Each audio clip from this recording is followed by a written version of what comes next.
What, the airplane, really? Really? Like, I just start filming in the airplane. Gee, thanks.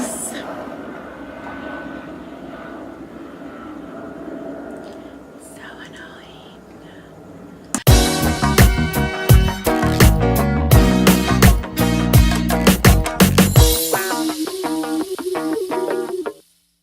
Hey guys, welcome back to my channel and welcome to this video. Today I have for you guys an empties video, or how I used to call this little series on my channel. Let's talk about trash, because we're literally going to talk about trash. I have my little box here full of makeup empties, so trash. And yeah, I've been saving my trash to do this video for you guys. But again, I was drawing a blank as to what to film for you guys, and I remember back when YouTube was just starting out, the beauty community, everyone was so excited about doing their empties videos and like the Project 10 videos, 10 pan or whatever it was called, where you would use 10 specific products until you finish them. And I honestly miss those days in YouTube. I miss all those type of videos that it's just like, it's sad to see how it is now that everybody just is following, you know, you have to follow the trends in order to be popular, in order for your videos to get views. You have to follow the, you know, like doing my makeup with a condom type of trend. Like, what the really? Like, I miss the old YouTube when it was so much fun, all about makeup. Not now, where you just feel like every popular YouTuber is shoving down every single product down your throat in every video, and then you never see them use those products again. You don't even know if they finished those products. You don't even know if they really like those products. And this doesn't, it's not for like every popular YouTuber. I'm just saying there is some that do that, and I'm just being, you know, just being honest. But I want to take it back, you know, to one of those videos and talk about all my empties, because my biggest satisfaction, like besides buying makeup and being excited for makeup, is finishing the makeup. Like it's a really good feeling when you finish a product and you're like, oh my gosh, I have to buy this product again because I finished it.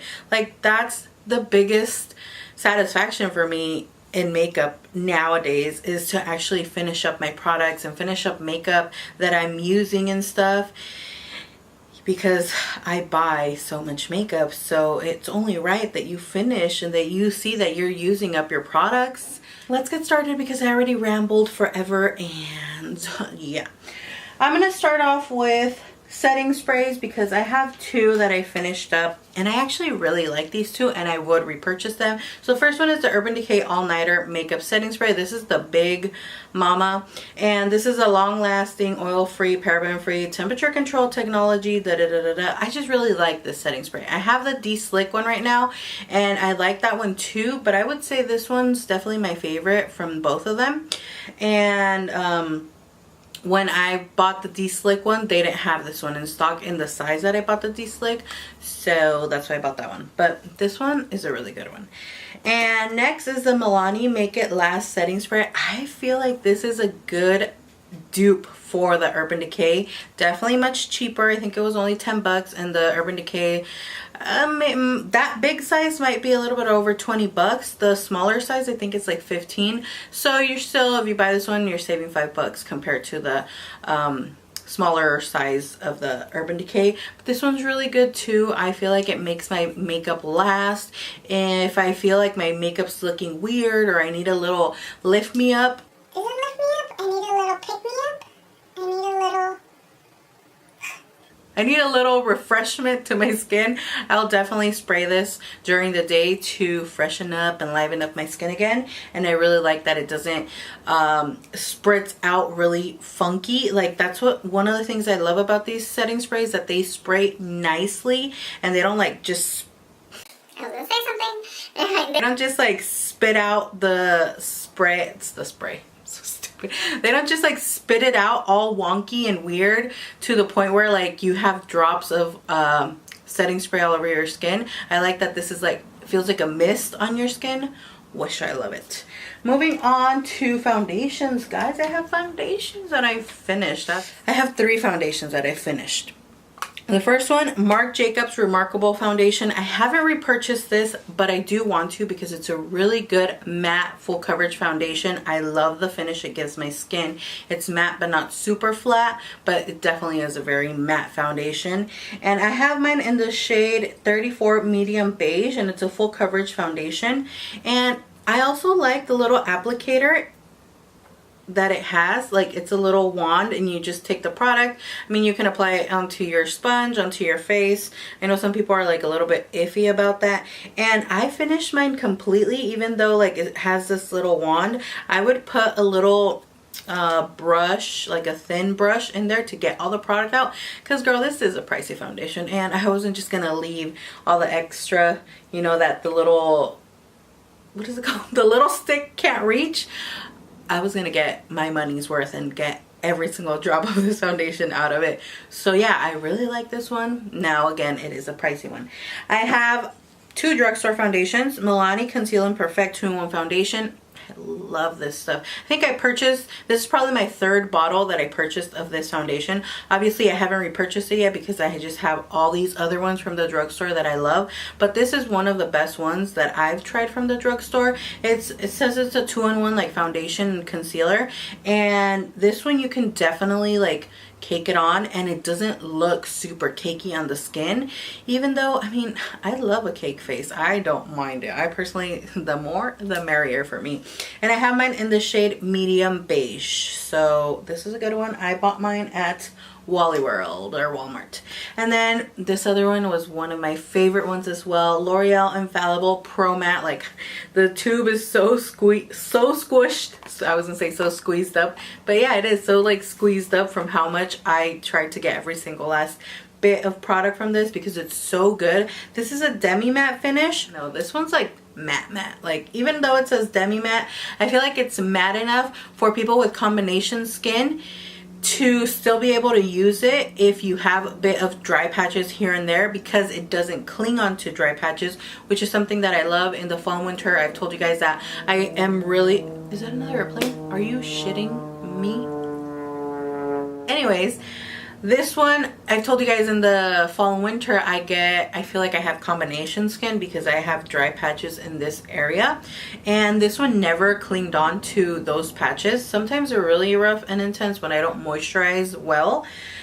So yeah, it's a really good foundation. It is very long lasting and it definitely stays on the skin really good. And I have mine in the shade 103 Natural Buff. Next, let's move on to concealers because your girl has concealers too. Like, who am I? MAC, this is an oldie but a goodie, MAC Pro Longwear Concealer. I had mine in the shade NC30. I want to buy this one again because I really like how it is very creamy. I love that it has a pump. But sometimes the pump is annoying because it'll, I was going to use that word again, it will, it will squirt out more product than... I need to get my mind out of the gutter, honestly. It will... it will spit out. Let's say spit out.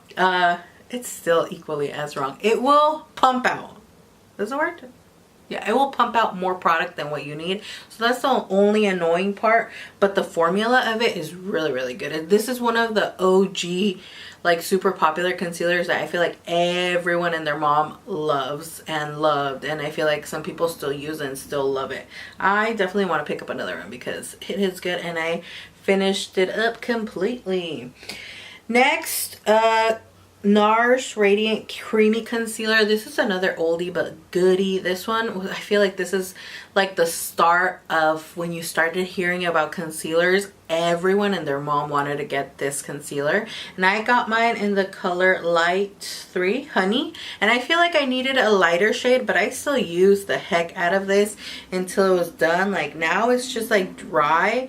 But I used and abused this concealer until it didn't have any more product, and I love it. The formula, this is one of the best formula of concealers out on the market in my opinion, and I feel like it just goes well with so many different type of skin tones and different skin types, which is one of the most amazing parts about it. So yeah, oldie but a goodie, loved it. And last but not least, this one's like now one of my favorite holy grail concealers, ColourPop No Filter Concealer. I told you guys that I repurchased a new one because I needed a new one. And yeah, I finished the shade Light Neutral 15, but I think the shade names changed from when I finished this one and I bought the new ones because they had brought out their whole collection and extra shades and stuff. So now the shade that I'm currently using is a different name. I think it's like Light 14 or something like that. But yeah, this one of my favorites. It's affordable. The best part is that it's affordable. They have so many colors, so many colors, you know, enough to taste the rainbow for everyone. Moving on to setting powders, your girl has 2 setting powders, not 1, 2. And you guys know it's a mission to finish this Laura Mercier setting powder. Now I'm going to say that I, at the beginning of using this powder, loved it so much. Like, it was a holy grail product for me, and I mentioned it so many times in my monthly favorites, and I recommended it. After time using it, honestly, I can say that trying out all these other powders, this one doesn't work out for my skin anymore as well as I liked it to. As well as I would like it to. Like when it worked out at the beginning when I started using it, which is when I feel that setting powders started coming out. Like, this was the pioneer for all the loose setting powders to become super popular, like, and explode in the beauty community. And obviously I have mine in the shade Translucent, but this, is that another airplane? I'm about to lose my balls. And I meant to say lose my mind, and I said I really need to get my mind out of the gutter. Anyways, this one, it gave me such a beautiful look to my skin, but after time applying it in my under eye area, it would look super crusty dusty and crepey and just dry, and I just would look like I had like old skin under my eyes, which I am not about that look whatsoever. So yeah, definitely this one, it's good. I know a lot of people love it. It just stopped working out for me personally. Oh, my favorite one that I'm so sad that I ran out of it. I used the last bit of it today. KKW Beauty, it's upside down. KKW Beauty setting powder, baking powder. This is in the shade 1 Bake Translucent.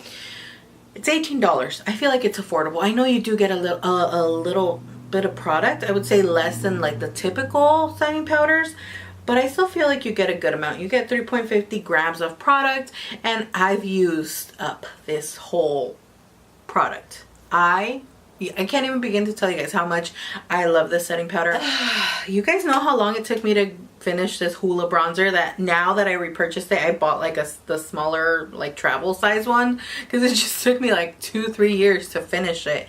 But girl, I finished it. I hit pan. It's hard to like dig out the sides, which is why I bought another one, because I have to like push my brush in there and like really dig. I don't want to ruin my brushes, so I just bought a new one. I mean, sometimes I use this leftover stuff for eyeshadow just to blend in the crease, but this is one of the best bronzers out there. I honestly really like it, and now they have the light one, and my dumbass totally forgot I wanted to try the light one before I bought another one of these. But girl, I'm still gonna buy it because I want to try it out. But this one, you know, Benefit Hoola bronzer, one of the best ones out there. I want to show you guys this because this is how many brow pencils from ColourPop I've gone through. There's 5 right here, and this is the ColourPop brow pencil, and I bought mine in black and brown, all of them. I want to repurchase it again. I never bought another one, but when I opened this box and I was like, girl, you really love this product, because I saw how many I had in there. And is it 6? Oh, I was about to say, damn, girl, you don't know how to count. It's 5 though. This one is one of my favorite brow pencils that I've ever tried. I've tried other ones recently and I didn't like them. It reminded me how much I love this one, and these are so affordable. I need to purchase it again because clearly I love it so much. Next, 2 mascaras. I have the Mad Lash from The Balm Cosmetics. So I tried it out in this form first, like a little sample travel size one, and I fell in love with it. Now this just fell. What I wanted to say is this doesn't have like your typical brush tip. what is it called? Yeah, it doesn't have like little, what is it called? Little hairs on the I'm such an idiot. On the brush, it's those like plastic little wand things, and I personally like it because I feel like it gave me length, volume, like everything I wanted for my little tiny stub lashes, it gave me. So I bought a full size, used it all up. That's how much I love it. Lipstick that I finished, liquid lipstick, ColourPop. This is like my 4th tube of this. The color More Better. This is their ultra matte lip. This color is my favorite color of life. It's like a cranberry mauvey berry tone. Oh, it's just gorgeous. I think this still has somewhat some up type of color, but it's definitely super dried out and clumpy now that I already have my new one. Girl, because I couldn't live without it. But look at that color. It's like the perfect berry fall, winter, summer, spring color for me, because literally I wear it year round. Okay, so I really wanted to talk about these, and I was like, don't forget. I tried the Tatcha water cream and the deep cleanser, and they look like this. I tried out the little like travel sample size, and I'm glad I tried it out in this size and I didn't pay the full like price for them, for each of them, because I think this one is like over 60-70 bucks. This one is like 30 bucks, something around there. They're pretty pricey. I would say Tatcha is a pricey brand. It's a pricey skincare brand, but I'm glad I tried them out in this size because this, I liked it, but I feel like this cleanser that I'm using now, which is like 11 bucks or 9 bucks, it cleared out my skin from all my acne, all my pimples, and it has kept my skin so nice, so smooth. I'm like, no, I cannot like pay the 40-50 bucks for a cleanser that doesn't even work as good as my drugstore cleanser does. I mean, you get what I'm saying? Yes. Like the water cream, the cleanser, I feel like I would honestly drop the 60 bucks on it because I did like what it did to my skin. Like this, that one would kind of dry out my skin, the cleanser, like around this area in the summer when I didn't have those issues ever. So when I would put this on, it would calm it down. So I'm like, it's defeating the purpose, but I did like how fresh and like cooling it feels on the skin. The moisturizer, that's like my holy grail moisturizer, I just continue to buy it because it's so good, and I feel like it does give me that cooling effect that the Tatcha one does. And it's the Ole Henriksen Sheer Transformation. I have 2 little sample size bottles that I finished up. In my drawer, I forgot to get the big size that I'm all out of. I need to go look for it at Marshall's. I usually buy them there for like 15-20 bucks. These I think are like 5 bucks each, and the other one, it's either 15 or 20, but I'm pretty sure it's 15, like the full size. So that's the only reason I haven't bought the Tatcha one, because I had the full size of the Ole Henriksen, and this is like my favorite moisturizer that I've tried on my skin thus far in life. And I know this was a long one. I hope you guys enjoyed it. If you got this far in the video, let me know if you guys missed the old school YouTube videos and like all the tags. I felt like that was such a fun time in YouTube, in the YouTube beauty world. I mean, I still enjoy making these videos for you guys, but obviously it is hard when you are not a fan of some of the challenges and like the hyped up videos that you have to do so you can get all those views. But honestly, like, the condom, applying your makeup with the condom, like really? That's like what people want to see? I hope you guys enjoyed this video. Don't forget to give this video a thumbs up if you liked it, obviously, and subscribe if you haven't. And like always, I will see you all in my next video. Bye.